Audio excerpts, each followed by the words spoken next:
Selamat datang di pembahasan mendalam kita hari ini. Kita akan coba membongkar sumber yang Anda bagikan, yaitu terjemahan Al-Quran, untuk mencari tahu jawabannya atas pertanyaan-pertanyaan terbesar. Pertanyaan seperti, untuk apa kita di sini? Apa aturannya?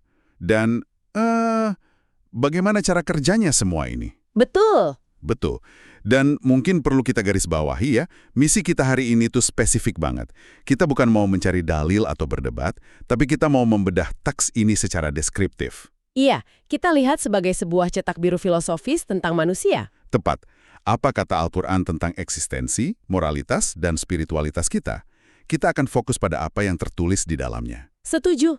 Sumber kita adalah Al-Quran dan terjemahnya, yang memang dibuat agar isinya bisa dipelajari masyarakat luas. Jadi anggap saja ini semacam biografi manusia versi Al-Quran. Oke, biografi manusia. Saya suka istilah itu. Kita mulai dari penciptaannya, terus kita lihat apa job description kita, dan terakhir, gimana cara kita tetap terhubung dengan Sang Pencipta. Oke, mari kita mulai dari awal. Baik. Saat Al-Quran bercerita tentang manusia, dari mana ia memulai? Ceritanya dimulai dari titik yang sangat mendasar dan material. Tanah. Teks ini lugas sekali soal itu.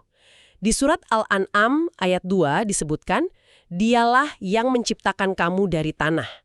Jadi fondasi pertama keberadaan kita itu fisik ya, dari elemen bumi. Betul sekali. Tunggu sebentar.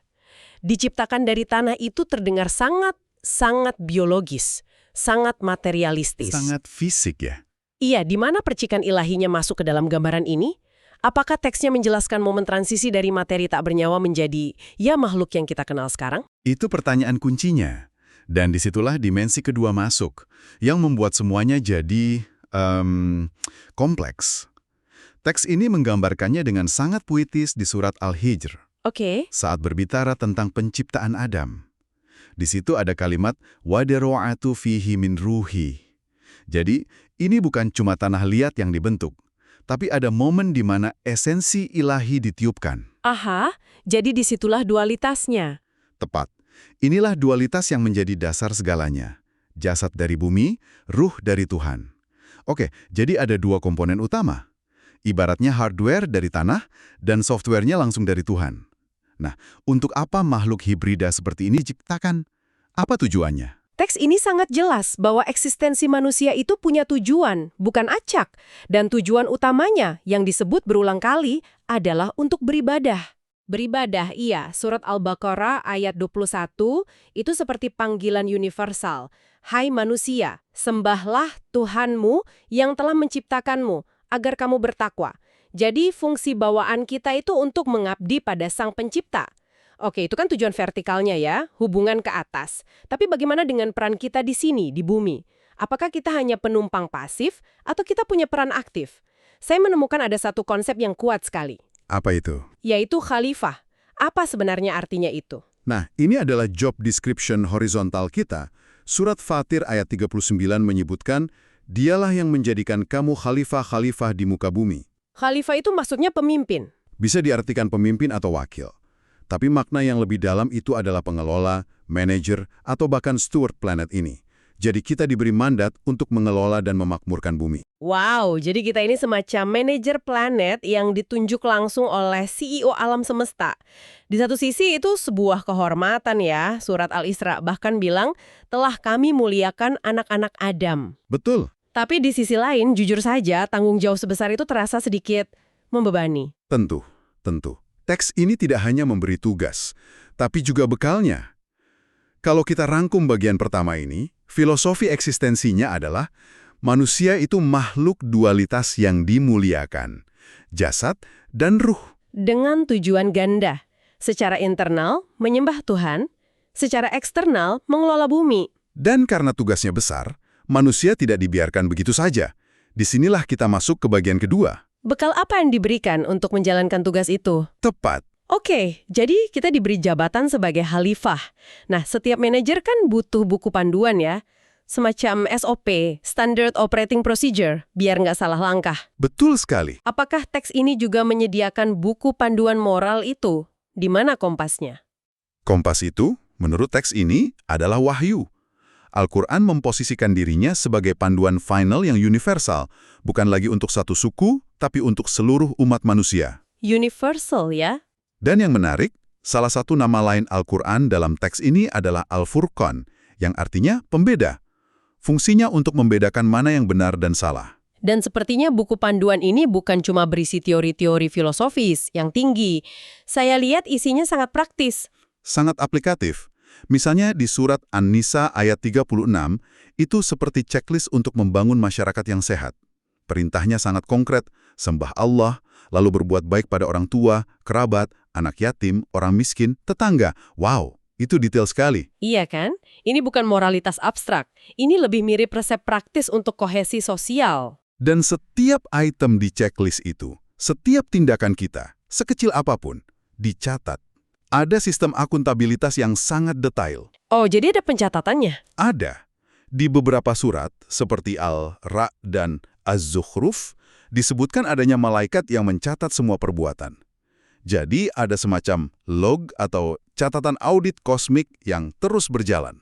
Lalu puncaknya? Puncaknya nanti di hari kiamat, semua catatan itu akan dibuka dan ditimbang. Surat Al-Anbiya menggambarkannya dengan sangat presisi.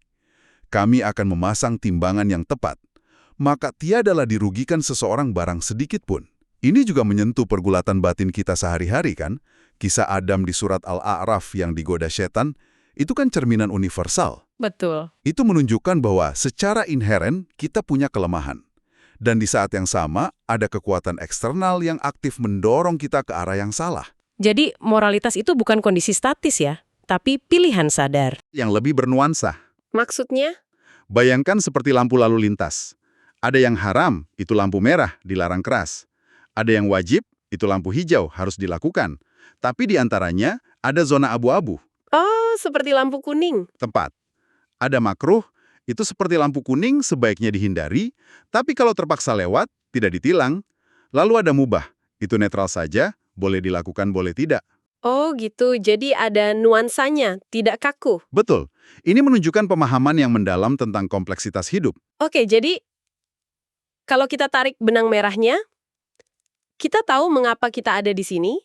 Kita dibekali SOP moral yang detail, lengkap dengan spektrumnya dan sistem akuntabilitasnya. Benar. Nah, pertanyaan berikutnya, bagaimana cara kita membangun jembatan itu? Bagaimana cara kita berkomunikasi dengan kantor pusat? Hubungan itu, menurut Al-Quran, dimulai dengan mengenal siapa yang ingin kita ajak berkomunikasi. Teks ini sangat kaya dalam mendeskripsikan sifat-sifat Tuhan. Bukan sebagai entitas yang jauh dan dingin ya? Justru sebaliknya. Coba lihat frekuensinya. Sifat Rob, yang artinya bukan cuma Tuhan, tapi yang memiliki, mendidik, dan memelihara, disebutkan 967 kali. Wow, banyak sekali. Lalu sifat Rahman dan Rahim, yaitu Maha Pemurah dan Maha Penyayang, disebut 560 kali. Ini melukiskan gambaran Tuhan yang sangat personal, dekat dan penuh kasih. Oke, jadi fondasinya adalah pemahaman itu. Lalu, apa alat praktisnya? Apa medium komunikasinya? Alat utamanya adalah sholat. Tapi sholat di sini digambarkan lebih dari sekedar ritual. Di surat Al-Ankabut, ada fungsi yang sangat menarik. Apa itu? Sholat itu mencegah dari perbuatan yang keji dan mungkar. Jadi sholat itu seperti firewall spiritual. Firewall spiritual. Saya suka analogi itu. Iya, bukan cuma momen kita bicara pada Tuhan, tapi juga mekanisme untuk mereset sistem moral kita secara berkala, menjaga kita tetap di jalur yang benar. Selain sholat, adakah konsep lain yang menopang spiritualitas ini? Sesuatu yang lebih bersifat batiniah. Ada, dan ini sangat fundamental, konsep tawakal. Ini sering disalahartikan sebagai pasrah pasif. Iya, seringkali dianggap begitu. Tapi dari konteks ayat-ayatnya, tawakal lebih mirip mentalitas seorang atlet profesional. Dia sudah berlatih, menyusun strategi, memberikan yang terbaik. Lalu saat pertandingan, dia fokus 100% dan melepaskan kecemasan akan hasil. Oh, jadi usaha maksimal dulu, baru serahkan sisanya pada Tuhan. Gitu ya? Tepat. Itu inti dari berserah diri yang aktif. Spiritualitas juga dipupuk lewat perenungan atau tafakur, seperti yang diisyaratkan dalam surat Ali Imran, yang mengajak kita merenungkan penciptaan langit dan bumi. Itu membawa kita ke sebuah pertanyaan yang sangat manusiawi. Bagaimana kalau kita gagal? Kita berbuat salah, kita melanggar SOP, kita jatuh, apakah hubungan itu langsung putus? Justru disinilah inti dari spiritualitas Al-Quran, Di mana itu? yaitu konsep rahmat atau kasih sayang. Di daftar isi sumber Anda ada satu judul bab yang sangat kuat, larangan berputus asa terhadap rahmat Allah. Ah, ya. Ini sinyal yang jelas bahwa pintu taubat atau pertobatan selalu terbuka lebar. Spiritualitas di sini bukanlah jalan lurus tanpa celah. Teks ini sangat realistis. Maksudnya? Manusia itu tempatnya salah dan lupa. Jadi perjalanannya adalah tentang jatuh, sadar, bangkit lagi, dan kembali kepada Tuhan yang digambarkan berkali-kali dengan nama Ghafur, Maha Pengampun. Jadi ini adalah spiritualitas yang memaklumi kerapuhan manusia. Tepat sekali. Luar biasa. Jadi kalau kita rangkum seluruh biografi ini, kita melihat gambaran manusia yang sangat utuh ya. Sangat utuh. Dimulai dari penciptaan agung dari tanah dan ruh, diberi tugas mulia sebagai manajer bumi. Dibekali kompas moral yang canggih. Dan disediakan sarana untuk terus terhubung dan memperbaiki hubungan dengan penciptanya.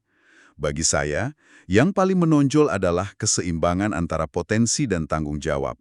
Di satu sisi, manusia dimuliakan, diberi akal, diangkat jadi khalifah. Potensinya luar biasa. Tapi di sisi lain, manusia juga diuji, diberi kebebasan memilih, dan setiap pilihan itu akan diminta pertanggungjawabannya.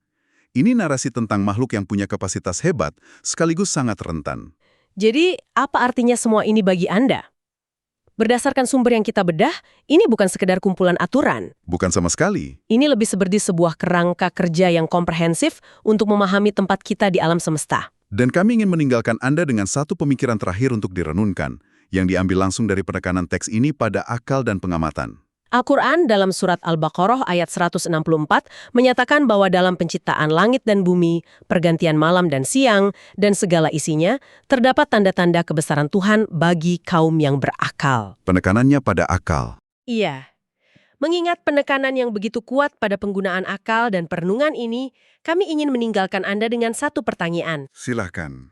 Bagaimana jika pengamatan Anda sehari-hari terhadap alam, mulai dari terbitnya matahari hingga keteraturan ekosistem di taman belakang rumah Anda, bisa menjadi sebuah bentuk ibadah atau praktik spiritual tersendiri, sebagaimana yang diisyaratkan oleh teks ini?